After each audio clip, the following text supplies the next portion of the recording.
Ahí sí. Ahora sí, la que pide el ingeniero también. Ahora sí, estudio. Entonces el ingeniero me dijo así muy coloquialmente que hablara de los insectos benéficos y de la cría de insectos. Pues los insectos no son ni benéficos ni maléficos, ellos existen simplemente. Nacen, comen, se reproducen y mueren. Y en su transitar por la vida, pues a veces nos hacen daño, ¿verdad? Se comen nuestra comida, se comen nuestro alimento que estamos cultivando, nuestras plantas, transmiten enfermedades y nos hacen daño en general. Y hay insectos que no, que al contrario nos benefician con esa existencia. Nosotros aprovechamos, como es el caso de la abeja, ¿verdad?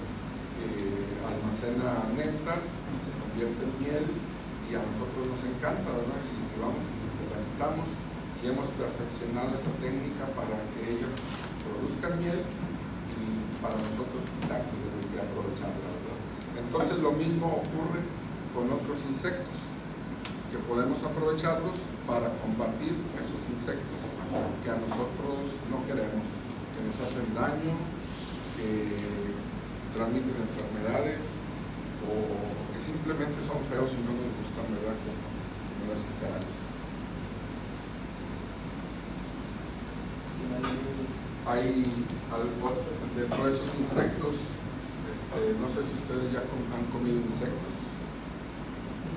Capulines que venden a veces los de las artesanías de Oaxaca. Sí, que venden chilaquiles, huiles, chicatanas, que son hormigas, que hay gusanos de maguey, que son comestibles, ¿verdad? Y que algunos son muy ricos. Entonces vamos a hablar de control biológico.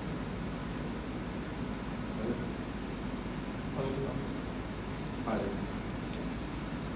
Bien, la cría y utilización de esos insectos que nosotros llamamos benéficos o que nosotros podemos aprovechar es una disciplina que corresponde al control biológico de plagas.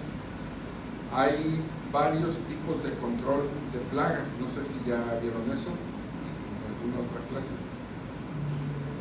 Hay un control químico, Biológico, que es cuando compramos un insecticida y le echamos así a los zancudos, a las cucarachas, a las hormigas.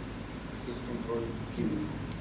Hay un control legal, que es cuando hay leyes, hay normas, reglamentos que regulan el tránsito de productos, que regulan la siembra de productos de ciertas especies. Por ejemplo, aquí hay una caseta, vamos para adelante, ¿verdad? La cuarentenaria, que es un ejemplo de control legal, que ahí dicen de repente que no pasen quesos de Veracruz porque hay brucelosis, y se pueden a revisar allí que nadie lleve quesos hacia el estado de Tamaulipas. Y así hay varios reglamentos, y ellos están ahí para que se bañe el ganado, para que se fumigue, que no haya plagas que pasen hacia el interior del estado. Ese es el control legal. Hay un control biológico que es pues enfrentar una especie contra otra, ¿verdad? Aprovechar los enemigos naturales que todas las especies tienen o tenemos para favorecer a otra especie, ¿verdad? Aquí sí, como decimos, los enemigos de mis enemigos son mis amigos. De eso se trata. Si encontramos una bacteria, un hongo, un insecto que ataca a otro insecto que me está molestando, bueno, pues voy a ir con él, lo voy a alimentar para que se reproduzca y haya más y se ocupen de esos insectos que yo no quiero ver. De eso se trata. Algo. Pues como parte del balance ecológico, todo eso existe de manera natural. Vivimos en un entorno que se autorregula. De manera natural existen, como luego se dice, el pez grande se come al pez chico. Y todos los organismos tenemos enemigos naturales que están ahí para ejercer una función de regulación en un ecosistema, para que no se salga de control, para que no haya más de unos que de otros que desbalanceen ese ecosistema. Los ecosistemas, pues de por sí el hombre, pues los desbalanceamos, ¿verdad? Y esta es una herramienta que nos permite llevar un poco de balance en esos ecosistemas, sobre todo porque en un ecosistema que decimos nosotros, bueno, este ecosistema pues es mi parcela de maíz, ¿verdad? Y van a llegar los gusanos y se la van a comer, y pues yo no quiero eso, porque yo quiero comer elotes, voy a defender esos elotes, ¿verdad? Y a ver cómo le hago, pero los gusanos se acaban.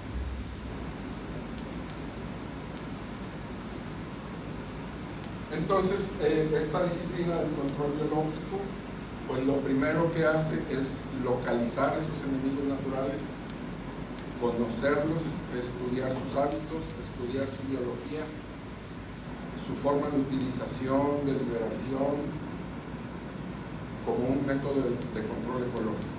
Para yo aprovechar esos enemigos de mis enemigos, pues tengo que saber cómo son, cómo se reproducen, cuál es su ciclo, dónde les gusta estar, les gusta andar en el sol, les gusta estar en la sombra, están en la parte alta de los árboles o están entre las hojas de abajo del piso. No sé, todo eso necesito saber para poder utilizarlos, ¿verdad? Darles lo que les gusta, lo que los hace reproducirse, lo que les hace vivir más y poder soltarlos en el campo.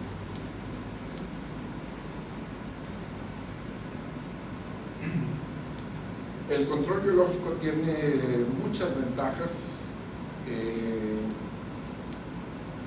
Las principales contra el control químico, vamos a decir, es que no contamina, como la mayoría de los productos, insecticidas, fungicidas, herbicidas, a través de su cadena de utilización, contaminan como parte de todo lo que hacemos. A final de cuentas, todo lo que hacemos contamina.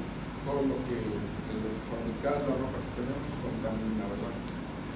Comemos, tiramos basura y contaminamos.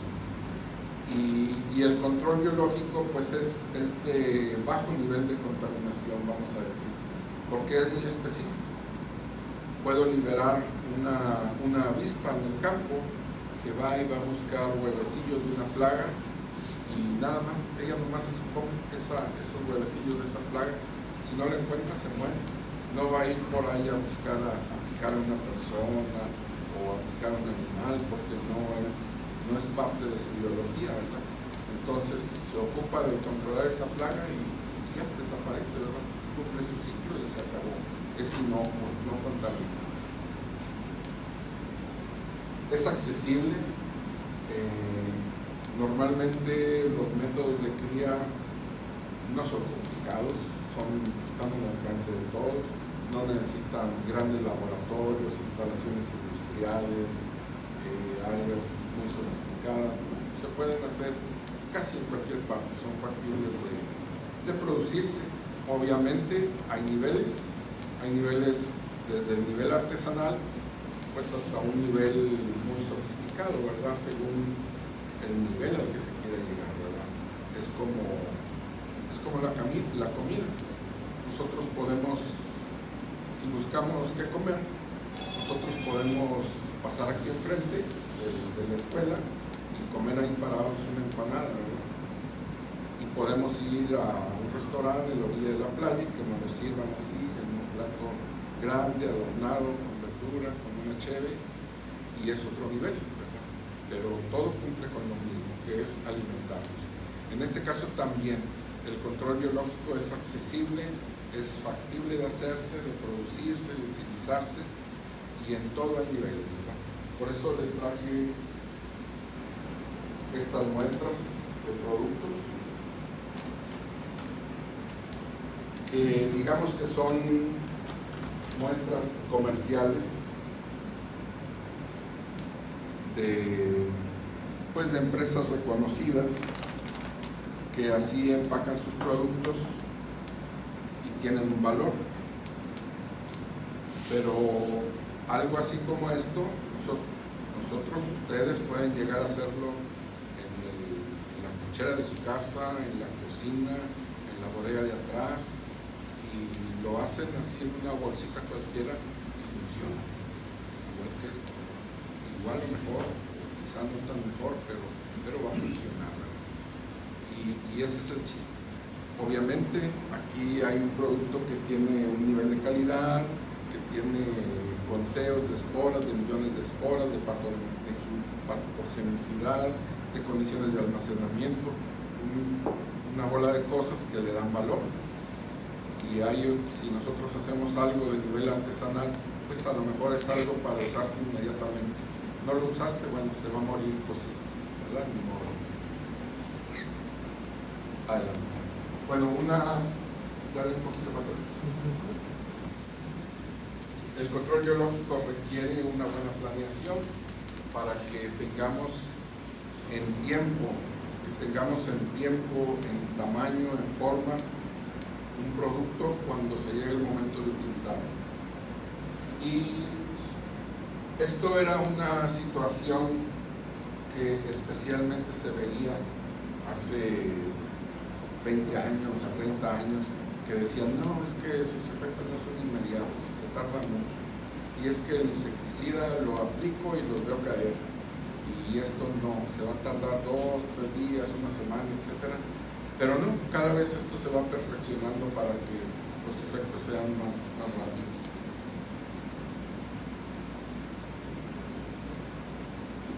Bien, estos son algunos de las especies más utilizadas, al menos en México y en otros países, para control biológico. Hay muchas, pero estas son las de lo que más van a encontrar, ¿no?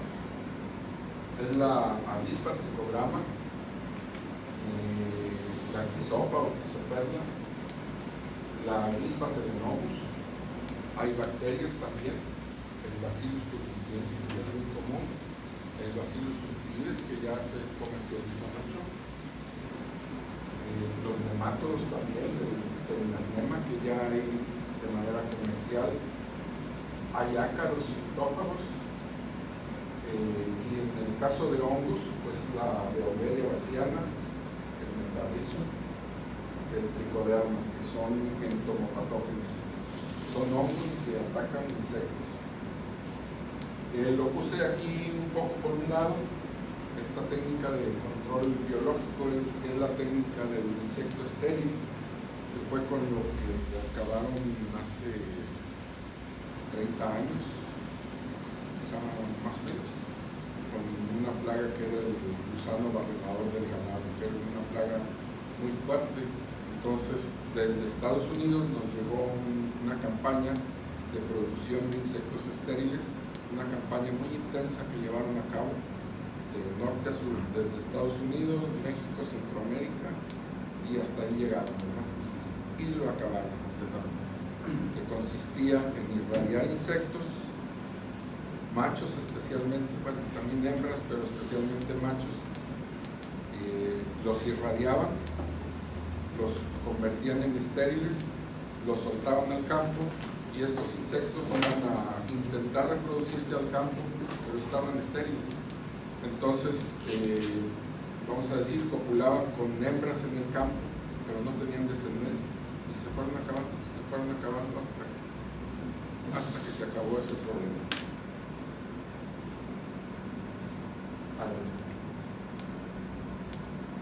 Bien, el caso de tricograma.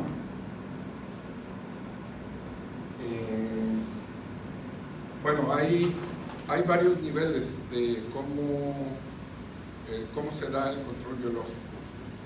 Una pueden ser los depredadores. Un depredador pues es un insecto que en su existencia pues va devorando otros insectos, ¿verdad? Como es el caso de la crisopa. La larva es muy voraz y va por la planta, come huevecitos de lo que encuentra. Es un depredador, ¿verdad? Que va caminando viendo a ver qué se come, qué alcance y qué se come. Hay parasitoides. El caso del tricograma es un parasitoide. Quiere decir que va y parasita otros insectos. En este caso parasita huevos de gusanos, huevos solitarios de especies que ponen huevito por huevito. Ponen un huevito aquí, otro aquí, otro aquí, así van dejando huevos. Y la avispa tricograma va buscando y va poniendo un huevo dentro de ese huevo para que se alimente dentro de ese huevo. ¿Conocen ustedes la plaga del picudo del algodón?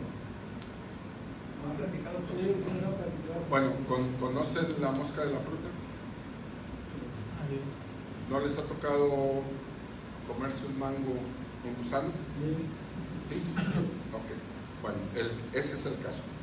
El caso del tricograma es muy parecido al de la mosca de la fruta, nomás que el tricograma busca un huevo de gusano. Y pasa lo que lo que hace la mosca de la fruta con la fruta. La mosca de la fruta pues es una mosquita, ¿verdad?, que anda por el campo buscando dónde poner sus huevos y encuentra una fruta, encuentra un mango, una guanábana, una fruta X, y allí pone sus huevos. ¿Y cuál es el propósito? Pues es de que sus huevos, cuando nazcan sus crías, estén en un ambiente lleno de alimento, que nazcan allí prácticamente inmersos en el alimento, que nomás abran la boca y ya tienen que comer. Y en ese alimentarse, pues para nosotros, pues la fruta se pudre, es una fruta que ya no sirve, ¿verdad?, que ya no podemos vender un mango con un gusano, ya no lo queremos comprar, aunque te digan, ay, córtale el pedazo. No, pero no, mejor no, mejor voy a otro lado. Y así pasa, ¿verdad? Entonces el tricograma hace lo mismo, va por el campo buscando huevos donde poner. Padre, ahí me puso.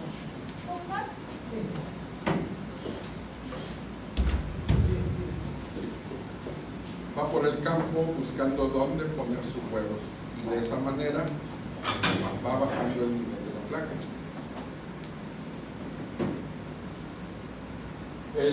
Bueno, Crisopa ya explicamos también que es en este caso la larva es la que va por ahí, va desplazándose entre las plantas, entre las hojas y las ramas, buscando huevos y buscando larvitas que comer, ¿verdad? Es así como nos ayuda y como nos valemos de ella. El caso del Telenomus es muy parecido al tricograma, pero el Telenomus va sobre masas de huevecillos. El tricograma es una avispa que va buscando huevos solitarios. Hay plagas que así se reproducen, ¿verdad? Todo eso es una estrategia de reproducción, porque va poniendo, por ejemplo, el gusano del fruto, el gusano que decimos el bellotero, en una ramita, en la punta de la ramita, la palomilla, la hembra de ese gusano, allí pone el huevo. ¿Y cuál es el propósito? Que cuando nazca su larva, pues está en medio de la comida. Y nace el gusanito y empieza a comer esa yema y va hacia abajo comiendo. Y es igual, y va poniendo huevos así en cada yemita va poniendo un huevecito, para que cada gusanito que nazca, bueno, pues tenga sus hojitas, ¿no? Así es. Hay otras especies que ponen masas de huevecillos, ponen así un montón de huevos así envueltos en una sustancia gelatinosa. ¿Y ahí qué pasa? Bueno, pues que el primero que nace empieza a comerse a los otros hasta que se queda un solo gusano y ya sigue comiendo la planta. Entonces esta avispa, Telenomus, esa es su especialidad, esas masas de huevecillos. Él no busca huevecitos solos, quiere masas, así, un chingo de huevos, ¿verdad? Toda la canasta de huevos, y se agarra picoteándolos, para que no nazcan. Esas son de las especies más más usadas. El caso del tricograma es un éxito de control biológico, por ejemplo, en barrenador del maíz, en barrenador de la caña, en gusano bellotero del algodón. Son especies que no tienen vuelta de hoja. Se hace un buen trabajo de liberación, de cría, y acaban con la plaga, ¿verdad? No tienen más problemas, o sea, no tienen, es incuestionable, ¿verdad? Si no jala, pues es que no se hizo bien, pero de que funciona, funciona. En Europa lo usan mucho en el maíz, como control biológico del barrenador del maíz. Y en las zonas cañeras, en algunas, se usa mucho para control del barrenador de la caña. Bueno, aquí listé algunas de las plagas parasitadas por tricograma. Como les decía, es de la más estudiada, de la más usada, ¿verdad? Tenemos esa larva que es Alabama, se llama desde el algodón. Hay varias aquí que vienen de granos almacenados, varios nombres. Aquí hay otra, Corica cefalónica, quién sabe. Y por ahí hay otra que son de granos almacenados. Son las palomillas de los granos. De repente, si alguien deja un costal de maíz por ahí olvidado y al cabo de las semanas o meses se acuerda y salen un montón de palomillas, pues es que ya, si hay palomillas, es que hay gusanos también, ¿verdad? De estas especies. Y tricograma las parasita. Está la palomilla de la manzana, que es una plaga importante donde hay manzanas. Está diafania, que es una plaga muy importante en cucurbitáceas, en melón, en sandía, en calabaza, ¿verdad? Esta Galeria melonella, que es una palomilla parecida a las de los granos almacenados, pero esta se come la cera. Es una plaga en las colmenas. Una colmena que se queda sola. Vamos a decir, si se fueron las abejas, tienen una colmena y se fueron las abejas, y se quedan ahí los panales con cera, y regresan al cabo de un mes y dicen, bueno, luego la recojo, y se van y regresan al cabo de un mes y nada, que no hay cera, hay palomillas y hay gusanos, y se comieron la cera. Es una plaga importante en la apicultura.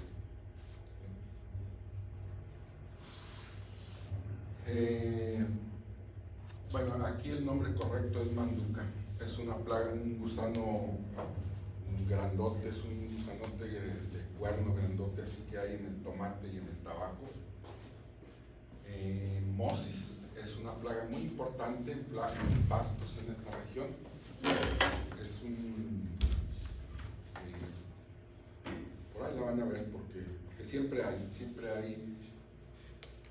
Ese mosis se comporta como lo que llamamos un gusano soldado, es decir, que van avanzando así, van en orden, ¿verdad? Va avanzando y comiendo. Y entonces podemos ver, por ejemplo, en un pastizal, que está así un área donde está comida y vienen caminando y comiéndose todo, ¿verdad? Ese es el mosis en pastos. Estos que son gusanos Clutella, que es muy importante en los cultivos de brócoli, de repollos.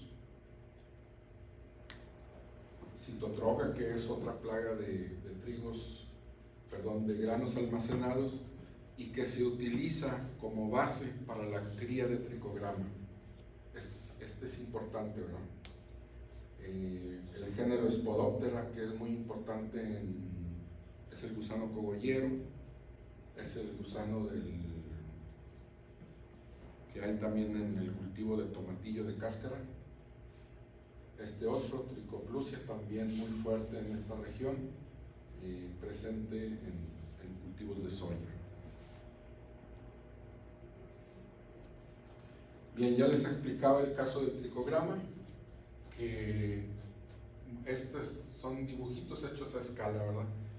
el huevito de un gusano pues es así como la cabecita de un alfiler, y llega la avispa más chiquita todavía, así microscópica, y pica, pone sus huevos adentro de ese huevecillo, de tal manera que nace allí una larva, y al cabo de los días, en lugar de que salga un gusano, sale otra avispa.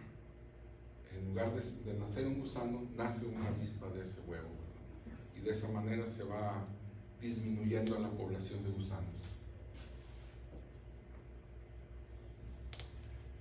Telenomus es el mismo caso, especialmente, bueno, hablábamos de masas de huevecillos, es el caso del gusano cogollero del maíz y del sorgo, también hay cogollero en el sorgo.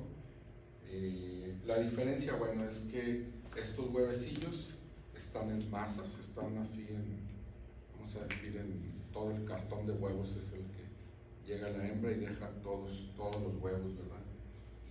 Y eso es lo que le gusta a Telenomus, llegar y encontrar masas de huevos para reproducirse. La crisopa es un depredador, ¿verdad? Allí el que hace el trabajo es la larva. ¿Conocen la crisopa? Es como, ¿conocen la termita? El adulto de termita. Sí. Es lo que decimos una hormiga con alas, algo así. Bueno, es muy parecido a una termita, al adulto al lado de termita, nada más que la crisopa es verde y de alas así un poquito más grandes. Entonces, en el caso de la crisopa, muchas veces lo que se libera son los huevos, que se vienen así en papelitos, hay quienes comercializan o utilizan crisopa, pueden dárselos así en un papel donde tienen los adultos, vamos a decir, tienen una jaula que es como esta mesa y le ponen aquí, la forran con malla. Entonces, y allí encierran los adultos de crisopa, ¿verdad? Y ponen esos papeles, y la crisopa, pues como no encuentra otra cosa, va ahí y pone sus huevos. Entonces, ¿qué hago? Bueno, pues nada más retiro el papel y me llevo los huevos y ya los recorto y los voy soltando en el campo. Esa es una manera, ¿verdad? Lo más sencillo. Hay otros que barren esos huevos, sacan los papeles, los barren y los ponen en aserrín para ir como un salero. Luego ponen un vaso así lleno de aserrín y de huevecillo y van por el campo así, soltándolos. Van soltando aserrín y van soltando el huevecillo, ¿verdad? Más o menos es una manera de aprovecharlos. Y cuando nace el huevo, cuando nace la larva, pues ya la larva va buscando alimento, ¿verdad? Empieza a caminar y a buscar con qué alimentarse. Con huevos, huevos de palomillas, de cualquier insecto, come de todo, come parejo. Y huevos y larvas, insectos, decimos insectos de cuerpo blando, pulgones, áfidos, mosca blanca, todo eso. Adelante. Bueno, vamos a ver lo que es la cría de tricograma. A grosso modo, ¿cómo se reproduce el tricograma? Para entrar en el proceso de cría de tricograma, pues necesitamos tener, como en el caso de las abejas, ¿verdad? Que decimos, bueno, partimos de un núcleo, vamos a una caja, una colmena y sacamos varios bastidores que traen huevo, traen larva, traen adulto y con eso partimos. Aquí obviamente necesitamos tener parte del ciclo, pero para reproducirlo, recuerden que se reproduce en huevos de gusanos. Entonces, para que se reproduzca, si yo los tengo así en una jaula, como en la crisopa, pues necesito ponerle huevos de gusanos para que lleguen ahí y se reproduzcan, ¿verdad? Pero ¿de dónde saco esos huevos? lo que se ha desarrollado como técnica, pues es dejar, pues dejo un costal de sorgo o de trigo, es trigo lo que se utiliza, lo dejo por ahí, que se llene de polilla, y ya que veo que hay palomillas, bueno, pues ahí hay huevos también, saco los huevos de palomilla, de citotroga, y se los llevo a las avispas para que se reproduzcan. Ya que veo que los picotearon todos, los saco y los llevo al campo. Así de sencillo y de complicado. Para hacerlo de manera eficiente, bueno, ya hay técnicas, ¿verdad? Por ejemplo, pongo lo que es el trigo para reproducir la palomilla, pues lo pongo en charolas, lo pongo hay una especie así como de chorizos en malla, donde el trigo pues queda expuesto así para que llegue la palomilla, y luego hay técnicas de separación a través de embudos, de cribados, así para separar el trigo y que me queden así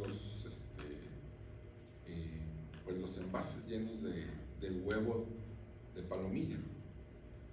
Y ya separo todo eso, lo junto en un bote, lo extiendo para que quede, porque al tricograma decían, le gusta huevos solitarios, no montones, ¿verdad? Entonces los extiendo así en un papel y se los llevo. Y ya retiro el papel, junto los huevos que van, vamos a decir, infectados de tricograma, y ya los llevo al campo. Esa es la técnica. Podemos usar gabinetes, podemos usar frascos, podemos usar bolsas, cajas, botes, yogas, no sé, lo que se nos acomode, pero así, esa es la técnica, ¿verdad? Ya la manera de hacerse, pues es ya todo eso está, todo eso hay muchas técnicas disponibles. Si ustedes buscan en YouTube, ponen allí cría de tricograma, y les va a salir allí a lo mejor un video de Argentina que les va a decir cómo lo hacen en Argentina, y le siguen ahí buscando y les va a salir, pues el instituto no sé qué en Nicaragua también hace, y lo hacen así, en esta manera, lo ponen en cajones, lo ponen en gabinetes, etcétera, etcétera. Pero lo básico es esto, ¿verdad? Criar el huevo en trigo, juntar el huevo, separarlo del trigo, llevárselo a las avispas, que lo infecten las avispas, juntar el huevo infectado y liberarlo en el campo. Eso es así, a grosso modo. Es algo que se puede hacer, es algo que yo he hecho, es algo que cualquiera puede hacer, ¿verdad? Es algo que ustedes, cuando sean profesionistas, pueden hacer, pueden utilizar, si son asesores en un rancho, si son dueños de un rancho, si quieren hacer negocio, lo pueden hacer también, decir, pues yo voy a hacer tricograma y lo vendo, ¿verdad? A peso el kilo, no sé cuánto, pero sale. Son cosas que se pueden, y es tendencia porque la agricultura y la sociedad, bueno, pues estamos buscando un mundo más saludable, más sano, pues para todos, para evitarnos enfermedades y problemas. Y esto se puede hacer, ¿verdad?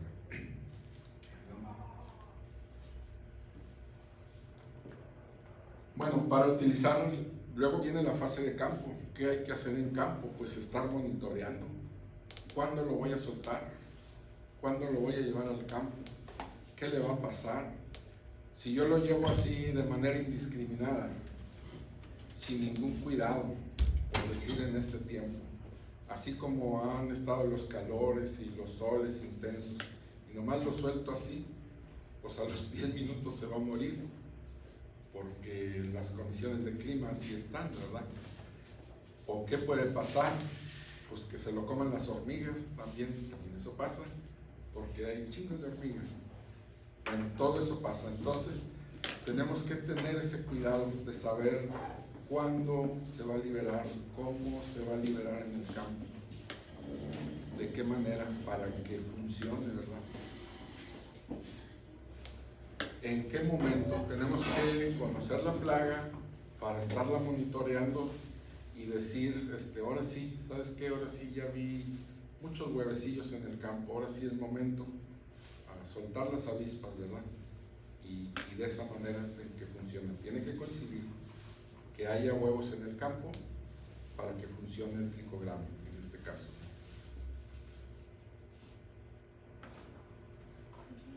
Bueno, hay, ¿qué se puede esperar? Pues es la reducción, puede ser la reducción del número de aplicaciones de productos químicos, puede ser la reducción de daños causados por plaga. Cuando hablamos de un control eficiente de plagas, no siempre se puede llegar al 100%, porque hay plagas difíciles de controlar. Y el mismo concepto de control de plaga, cuando yo tengo una plaga y yo decido, o quien tenga que decidir, ¿verdad?, sobre qué va a hacer con esa plaga, el tiempo está pasando. Los insectos están comiendo. Si se tardan un día, si se tardan 2, si esperan que llegue el presupuesto, si esperan que salga el cheque, si esperan que pase el vendedor, el tiempo está pasando, ¿verdad? Y los insectos se están comiendo. Y hay insectos que son difíciles de controlar porque no hay, debido a su hábito que tienen esos insectos, no hay productos químicos que hagan un control eficiente. Es el caso de los barrenadores de caña y de maíz. No hay productos así que satisfagan. Esto es lo mejor. Y no va a ser al 100%, va a reducir los daños, pero no, en el caso de esas plagas no hay un 100%. Hay que convivir con un nivel de daño. Por eso pusimos de reducción y el daño de plagas. En otros casos, cuando hay productos químicos eficientes, bueno, podemos reducir el número de aplicaciones.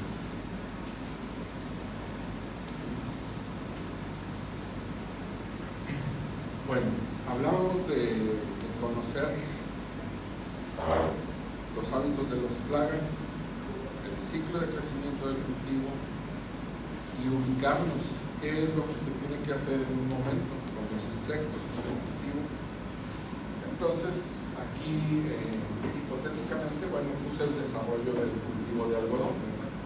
Desde que se siembra la semilla, y aquí dice que es el día 20, ya tenemos una plantita así como de 3-4 hojas y sigue creciendo, y aquí ya hay flores y aquí ya, bueno, sigue habiendo flores y aquí empieza a haber capullos de algodón. Entonces tenemos, si conocemos el hábito de la plaga, que les decía hace rato, va buscando brotecitos tiernos de las hojas. En lo que llega al campo, en lo que se acomoda, vamos a decir, del día 30 al día 90. A partir de aquí, ya dejó de crecer, ya esos brotecitos tiernos que a ella le buscan, ya no hay. La planta ya está madura y ya no es de su interés, ¿verdad? Pero este es el periodo de peligro, ¿tal? Que es donde se debe de cuidar, ¿verdad? ¿Y qué podemos hacer en ese periodo de tiempo? Bueno,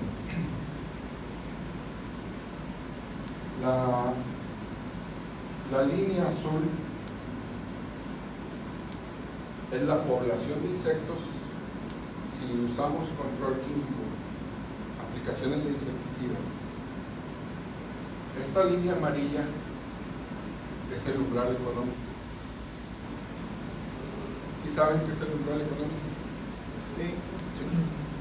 Cuando ya hay un gasto que soporte el cultivo y que después rebasamos ese gasto. Sí, está bien.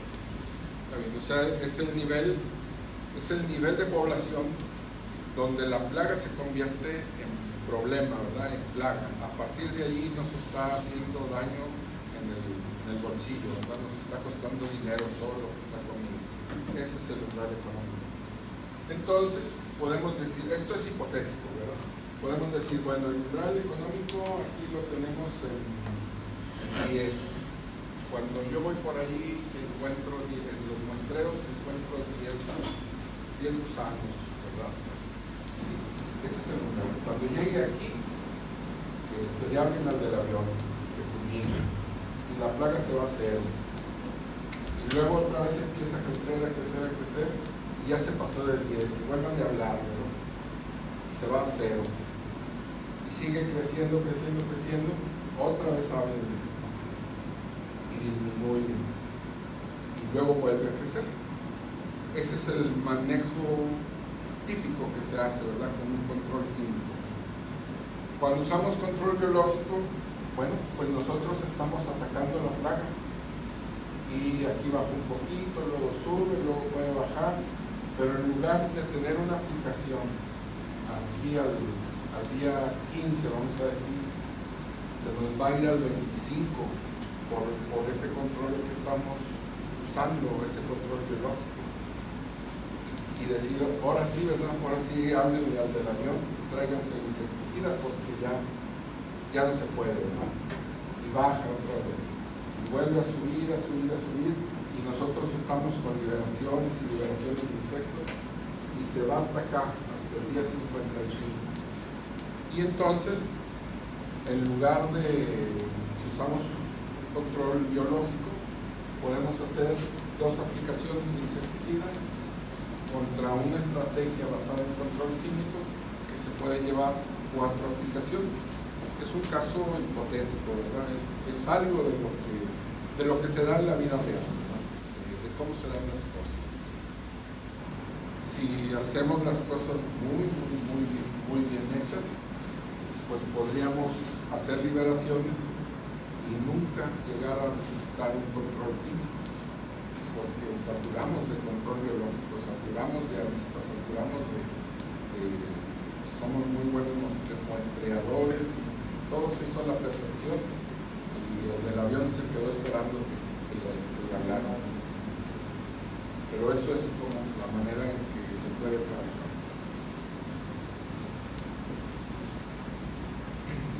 El caso de los hongos entomopatógenos,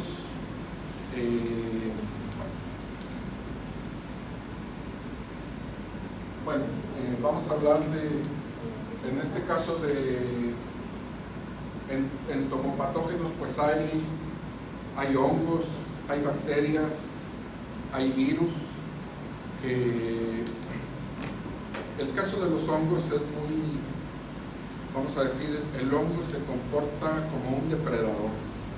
El hongo llega, infecta un gusano y literalmente se lo come, ¿verdad?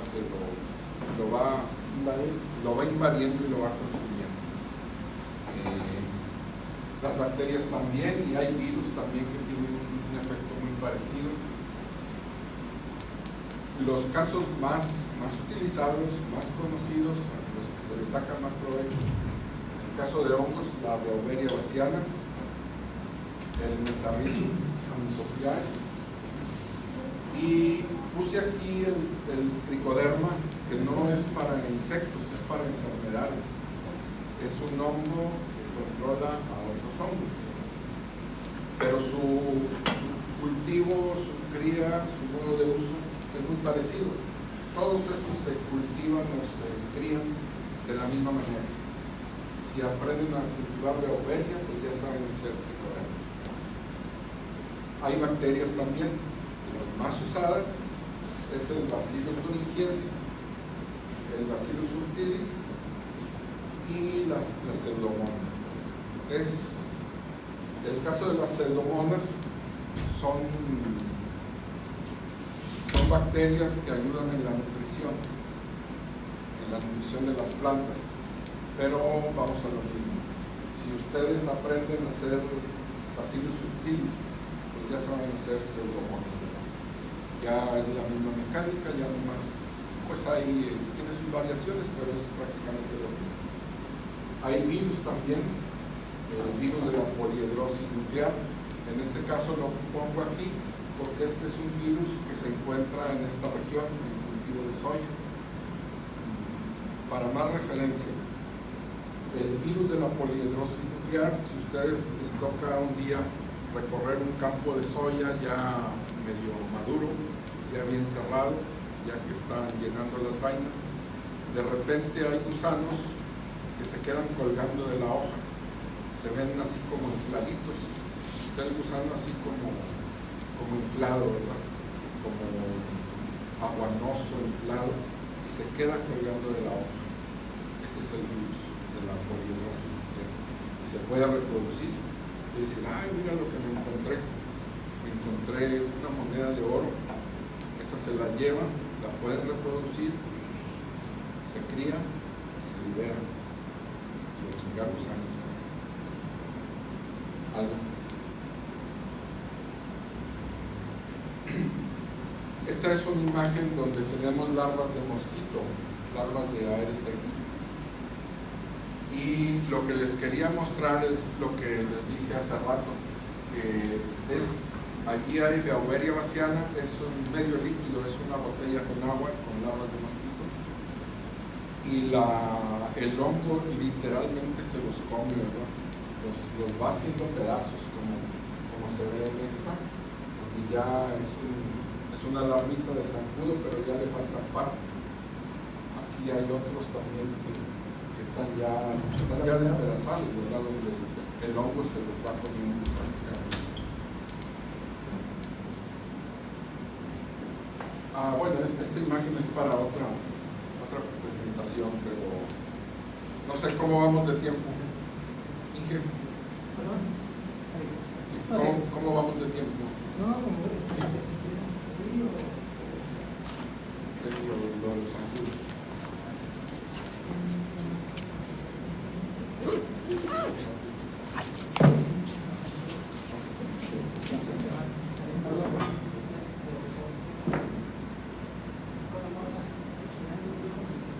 Dale.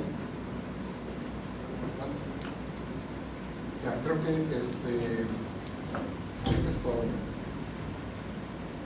Ahí termino ya. No sé si hay más.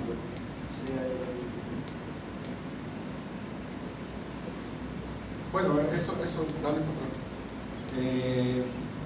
Esto ya les había platicado al inicio, donde pues de algunas actividades en las que yo incursioné, ¿verdad? Como les decía, hice una empresa de control biológico hace 30 años, vendíamos picograma y hicimos cría de metarrizo y estuvimos vendiendo para cañeros para control de mosca pinta.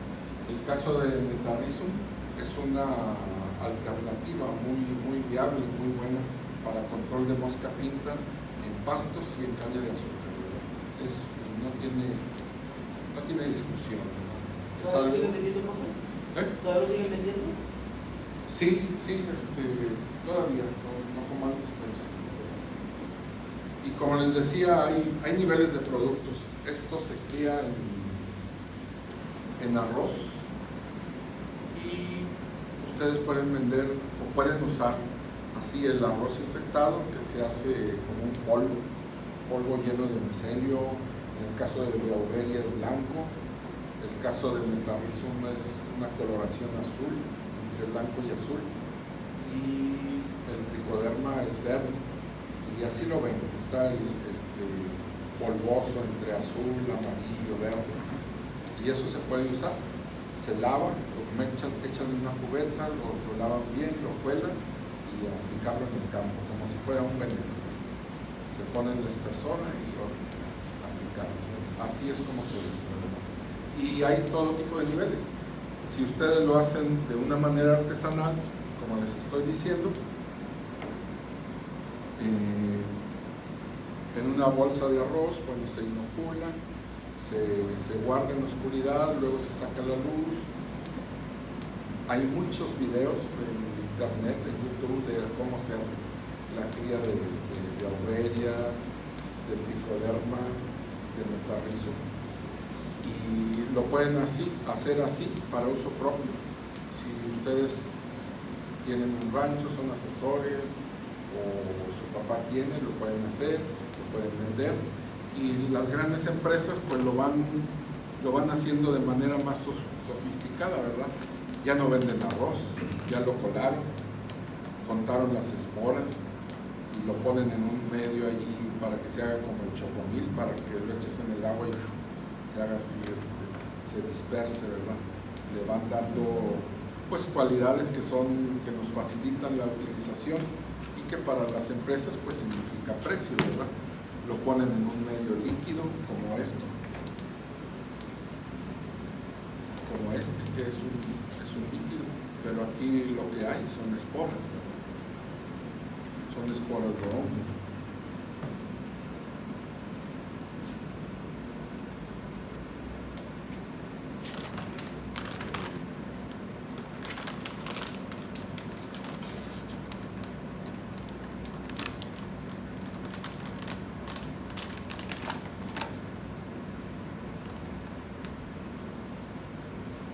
Esto es Beauveria baciana.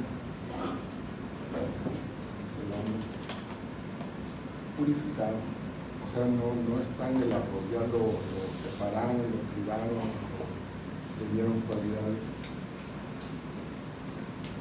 Es Beauveria baciana.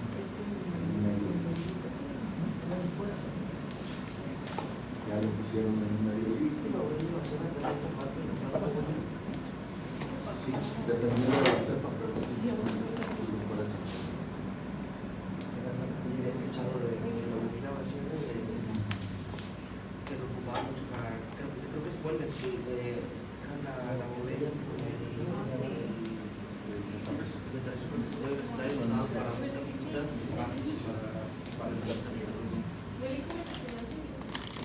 Esto también es Beauveria baciana. Son diferentes presentaciones.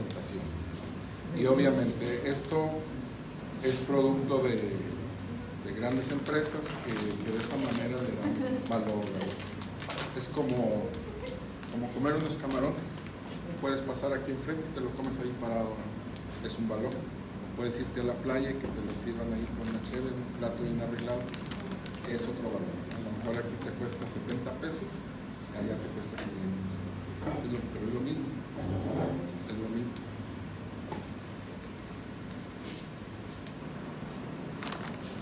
Y esto se hace bien fácil. Imagínense que esto es una bolsa de arroz.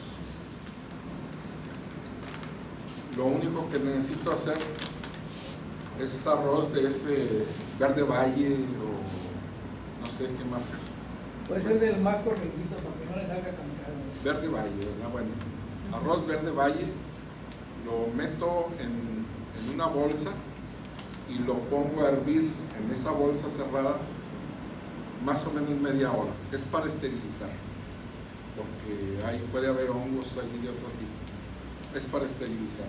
Entonces, tomo una jeringa y le saco 1 mililitro de esta y lo inyecto aquí y lo tapo y lo dejo. Al cabo de 3 semanas ya lo reproduje y lo puedo usar en mi campo.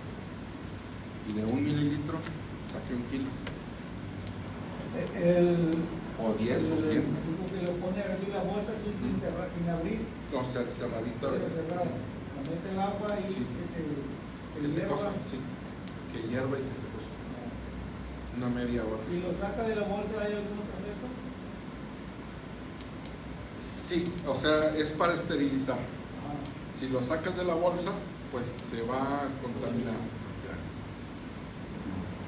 De hecho, a la hora me refiero que al cocerlo, lo vacío al agua, el arroz, el grano, lo cozo y luego ya lo cuelo y lo meto a la bolsa, la cierro y luego ya lo inocuo. Sí puede ser, pero bueno, normalmente se hace ya en bolsa cerrada para que ya no lo abras, ¿verdad? Para que ya agarres la bolsa y ya esa va a ser tu unidad, vamos a decir. La inoculas y la pones ahí, la dejas que crezca el hongo y eso ya es tu medida que vas a usar para la hectárea o puede ser medio kilo, puede ser 1 kilo. ¿Cómo sabe la dosificación? ¿O no haces al tanteo? Es al tanteo. Si el arroz está limpio, lo que tú le pongas va a inundar todo eso. Es cuestión de tiempo.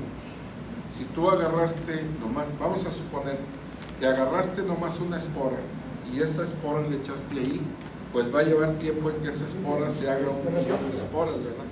En lo que se reproduce y se llena. Si tú agarras de aquí y agarras 10 mililitros y los inyectas y dices, aquí llevo 10 millones de esporas, pues en 2 semanas se va a cumplir todo eso. Es cuestión de... No, pero lo que me refiero es, por ejemplo, ya creé el hongo, ¿no? Ya lo tamicé, separé el hongo de lo que es el arroz, me va a quedar el polvo. El polvo.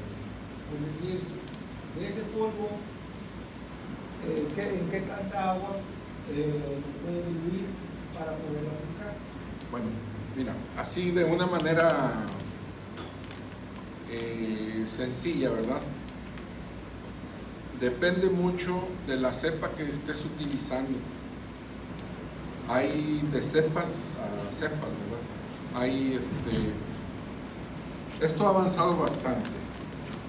Antes se batallaba mucho. Batallaba mucho para conseguir una buena cepa, para encontrarla, para reproducirla.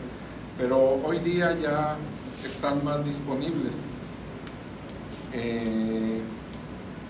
Y hoy día normalmente lo que se usa es, vamos a decir de una manera un poco arbitraria, medio kilo. Tú haces tus bolsas de medio kilo y ya que esté bien pulverizado, bien desarrollado el hongo, así lo usas ya, es el medio kilo para 1 hectárea. Es un poco arbitrario, ¿verdad? Las grandes compañías ya hacen sus conteos, cuántas esporas, porque pues ellos no venden al tanteo, ¿verdad? Ya hacen sus análisis aquí y te dicen, hay 10 millones de esporas por centímetro cúbico o unidades infecciosas, tienen varias nomenclaturas y medidas, ¿verdad? Pero así lo van haciendo. Hacen su conteo de viabilidad y hacen varias cosas para que sea de buena calidad, ¿verdad?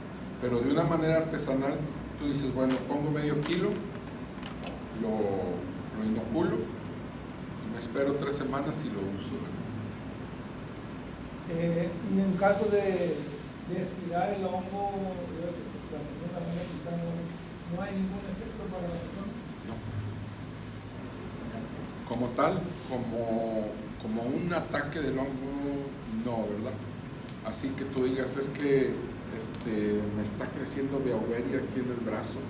No es así, pero sí hay que tener precauciones, porque especialmente con las esporas, porque si las respiras se pegan en el pulmón. No que sean tóxicas. Al momento de preparar, por decirlo así, el cubrebocas, la preparación, sí. Y ya una vez que lo tires, ya. Sí, así es.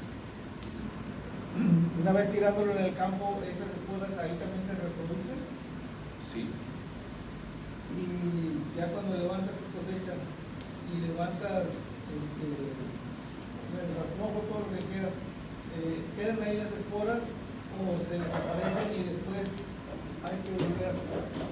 Normalmente hay que volver a aplicar, porque puede ser que sobrevivan, pero no tienen los niveles de población que se requieren para el futuro, ¿verdad? Para un nuevo cultivo o algo. Seguramente sí queda algo por ahí, pero no en la cantidad necesaria. O dispersos. Hay otro asunto que es importante, por eso tú dices, dale de atrás.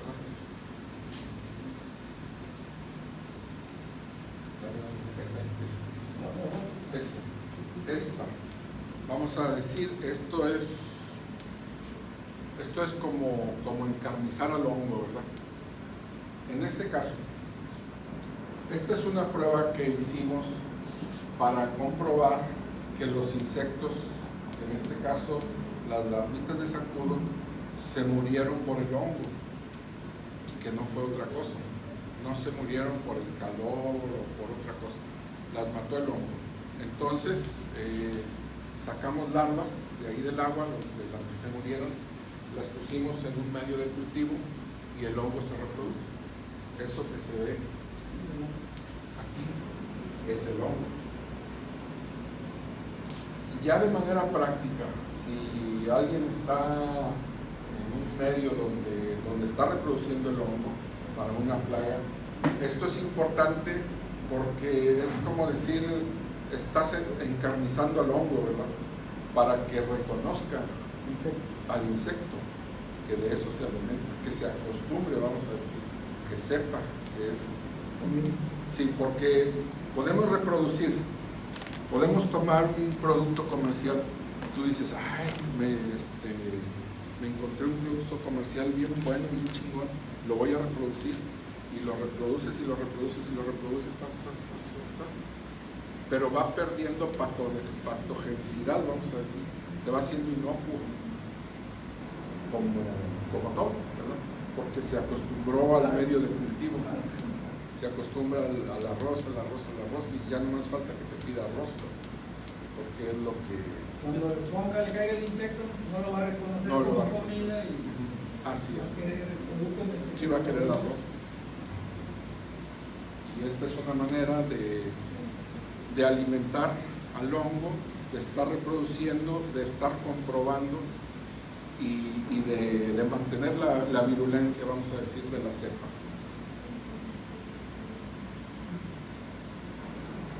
Si quieres, para hacer un aplauso al ingeniero, por favor.